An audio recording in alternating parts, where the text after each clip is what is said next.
मनसे आणि शिवसेनेच्या विजय मेळाव्याकरता आता फक्त 24 तास उरलेले आहेत। पण त्यापूर्वी मात्र मुंबईत मोठ्या प्रमाणावर बॅनरबाजी होताना दिसतेय।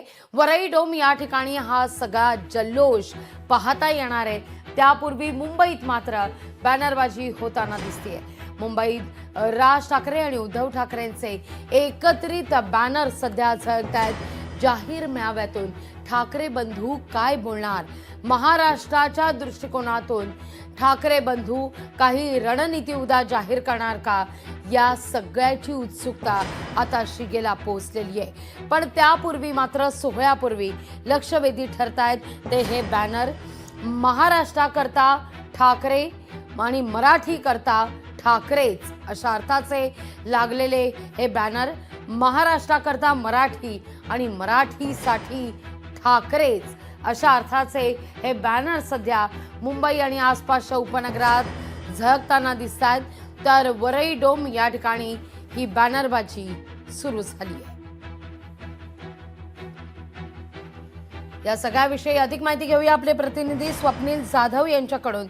स्वप्नील, केवळ 24 तास आता उरलेले आहेत या विजयी मेळाव्याकरता आणि त्यापूर्वी मात्र मोठ्या प्रमाणावर वरई परिसरात तर आहेच, पण मुंबई आणि आसपासच्या उपनगरात सुद्धा बॅनरबाजी होतीये। महाराष्ट्राकरता मराठी आणि मराठी करता ठाकरेच।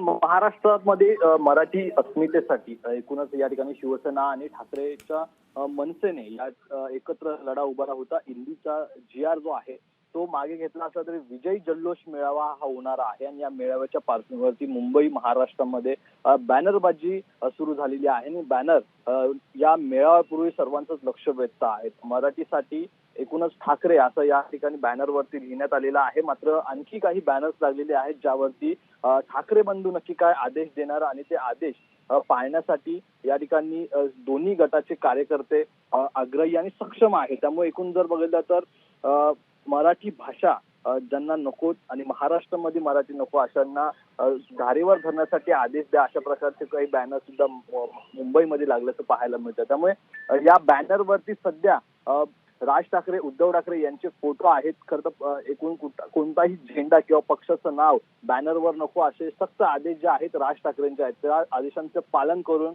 मुंबईमध्ये केवळ ठाकरे बंधूंचाच फोटो असणारे बॅनर पाहायला मिळतात। त्यामुळे हे बॅनर जे आहेत ते लक्ष वेधून घेणारे आहेत। मात्र या मेळाव्यामध्ये ठाकरे बंधू नक्की काय आदेश देतात या मराठीच्या अस्मितेसाठी, महाराष्ट्राच्या रक्षणासाठी, हे पाहणं महत्त्वाचं ठरणार आहे। लागली अगदी स्वप्नील, तुर्तास धन्यवाद तुम्ही दिलेल्या एकूणाचा सविस्तर माहिती करता। लोकशाही मराठी ऐका, पहा, जागरूक रहा।